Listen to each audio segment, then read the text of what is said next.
La sous-région à nouveau frappée par un coup d'État. Après une longue journée d'incertitude, le putsch est désormais officiel au Burkina Faso. Des militaires ont annoncé à la télévision nationale avoir pris le pouvoir. Toujours pas de nouvelles du président Roch Marc Christian Kaboré pour l'heure, si ce n'est un appel au calme un peu plus tôt dans la journée.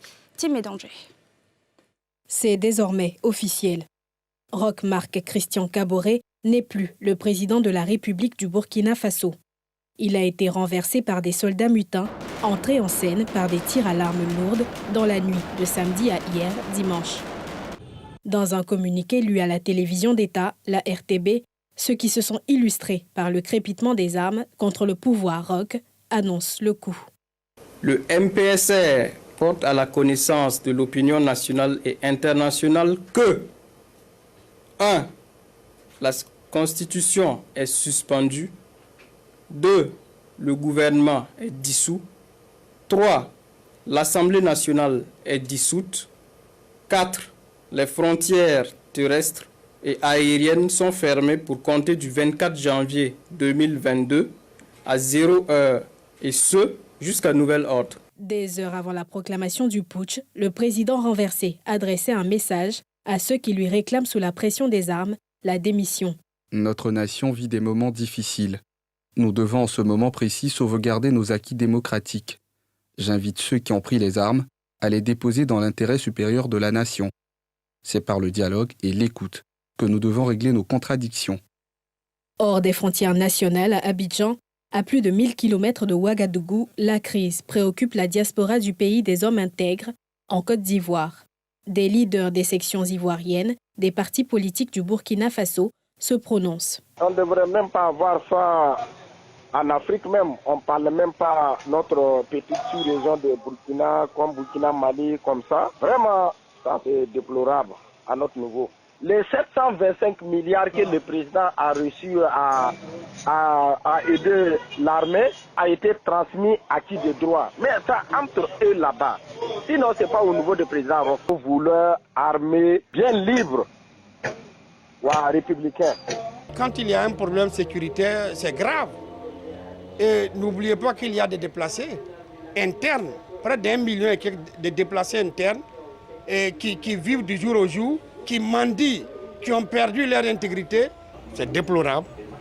Mais nous prions que Dieu mette la main sur nos compatriotes, nos autorités, pour trouver une issue favorable. Pour rappel, les Ouagalais ont été réveillés dans la nuit du samedi à hier, dimanche, par des tirs à l'arme lourde dans plusieurs casernes du pays. Les auteurs réclamaient au départ de meilleures conditions de travail pour livrer la guerre aux forces terroristes qui essaiment le pays depuis 2015. Les exigences ont évolué hier nuit avec l'arrestation du président élu, dont ils viennent désormais d'avoir le départ du pouvoir d'État. Et on continue à en parler avec Aubin Guébré, rédacteur en chef à BF1 TV. Bonsoir, monsieur Guébré. Vous êtes en direct de Ouagadougou. Vous m'entendez? Bonsoir, madame. Je vous entends parfaitement. Quelle est la situation en ce moment à Ouaga? Il faut dire que c'est un calme assez précaire qui règne sur la ville de Ouagadougou aujourd'hui, partagé entre doute et espoir du côté des partisans du parti au pouvoir. Vous imaginez que c'est la déception. On tente donc de se remobiliser en espérant faire échec justement à ce coup de force, même si c'est un coup de force qui est déjà visiblement consommé. Mais d'un côté aussi, il faut dire que depuis déjà samedi, des Burkinabés étaient dans la rue et beaucoup d'ailleurs appelaient l'armée à prendre ses responsabilités. Et depuis la mi-journée d'aujourd'hui, ils étaient encore plusieurs centaines à se mobiliser place de la Nation à Ouagadougou pour encore apporter leur soutien à l'armée dans son action. Et cette même foule s'est par la suite déplacée justement devant la télévision nationale pour assister à la prise du pouvoir donc, du MPSR. Ce putsch militaire était-il prévisible? Est-ce qu'on devait s'y attendre?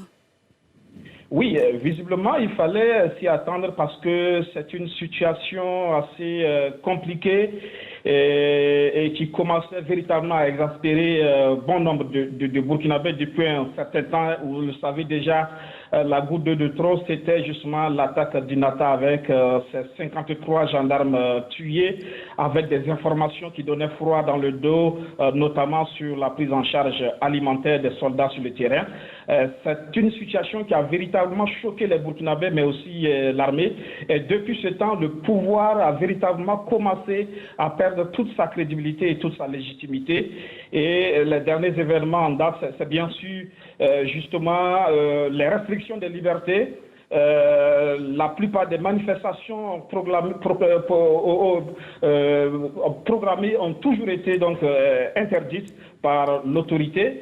Et puis, bien sûr, il y a aussi les restrictions des libertés du côté donc digital, les réseaux sociaux coupés, Internet mobile coupé. Et cela dure maintenant, voilà, près d'une dizaine de jours. Vous le savez, il y a ceux qui critiquent sur les réseaux sociaux le pouvoir, mais il y a beaucoup de Burkinabés qui vivent justement de cet outil. C'est un outil de travail. Récemment, les acteurs du e-commerce se sont retrouvés en conférence de presse pour dénoncer une situation devenue intenable. Ce sont des emplois qui sont des jours qui commencent à être détruits. Et là, ça devenait véritablement insupportable pour les Burkinabés qui ont encore lancé un appel à la manifestation samedi. Et vous l'avez pu le constater, une manifestation sévèrement réprimée par les forces de sécurité. Et voilà, c'en est de trop pour les Burkinabés qui ont commencé à lancer un appel à l'armée à prendre ses responsabilités. Sans oublier justement que depuis Nata, il y a eu aussi des changements au sein du commandement militaire qui n'a pas véritablement plu à une certaine hiérarchie et qui avait déjà gardé dents contre l'autorité politique. Et donc, il y avait cette grogne au sein de l'armée à cause des nombreux morts, mais aussi à cause des changements qui commençaient véritablement à inquiéter plus d'un, mais aussi au niveau donc, de la population aussi, qui de plus en plus commençait à être exaspérée vis-à-vis donc, des restrictions des libertés. Toute cette confusion depuis ce matin, aucune information n'a filtré, aucune déclaration, si ce n'est en fin de journée. Est-ce qu'il y avait des tractations en cours? Que pouvez-vous nous dire à ce propos? Oui, il faut dire que ça a été une journée de lundi longue, hein, très longue, il faut le dire. Beaucoup de suspense, de rumeurs, de contre-rumeurs, de stress, de peur. C'est tout un peuple qui a retenu son souffle, scotché à une guerre de communication entre deux entités des forces de défense et de sécurité burkinabè, la gendarmerie d'une part et de l'autre côté les militaires. Pour les uns, le président du Faso était en lieu sûr, sous la protection de la gendarmerie, et pour les autres, le président du Faso a été arrêté et détenu dans un camp militaire. C'était donc dans cette confusion que le peuple burkinabè est resté jusqu'à ce soir, où justement ce groupe de militaires dirigé par le lieutenant-colonel Sandaogo Paul-Henri Damiba a annoncé la prise du pouvoir par le mouvement patriotique pour la sauvegarde et la restauration. Il faut dire justement qu'au cours de la journée, effectivement, des tractations étaient en cours. On a fait appel aux forces morales, aux autorités coutumières, religieuses, justement pour tenter une médiation entre les deux entités de l'armée. Et finalement, visiblement, le dialogue aussi a prévalu et à un moment donné, les deux corps, visiblement, se sont entendus pour sauver l'essentiel. C'était aussi d'éviter un bain de sang.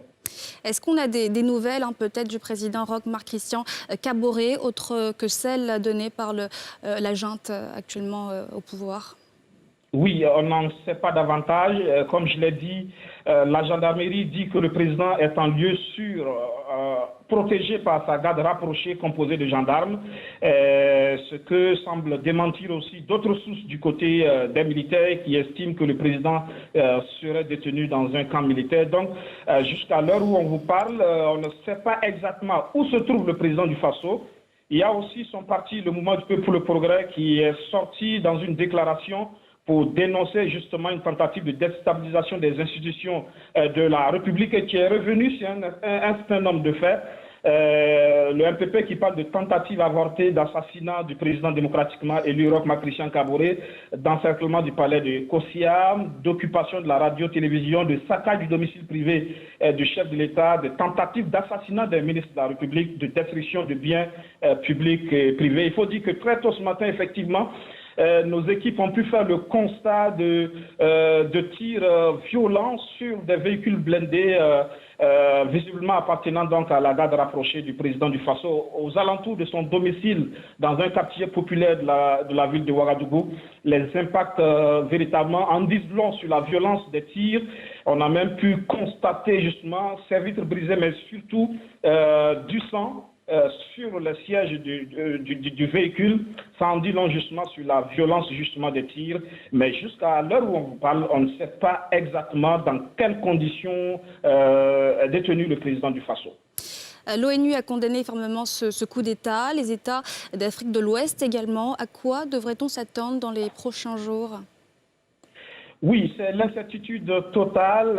On imagine que la communauté internationale va faire ses condamnations de fait. Mais il faut dire que visiblement, désormais, à Ouagadougou, le regard semble tourner vers l'avenir. Tous les citoyens interrogés dans cet après-midi ont cet espoir que l'armée pourra se remobiliser pour faire face à l'île terroriste qui commence véritablement à gagner du territoire. Plus d'1,5 million de déplacés internes, ce sont des milliers de morts et des populations aujourd'hui qui ne savent pas où donner de la tête. Donc aujourd'hui, c'est beaucoup plus l'espoir qui anime les Burkinabés, qui espèrent que la communauté internationale va comprendre sa douleur et s'inscrire dans cette logique de refondation du Burkina, mais surtout dans cette remobilisation ensemble que le Burkina sera accompagné par les institutions internationales dans sa quête de paix et de stabilité. Merci Monsieur Aubin Guébré pour tous ces éclairages sur la situation au Burkina Faso. Et je rappelle que vous êtes rédacteur en chef à BF1 TV.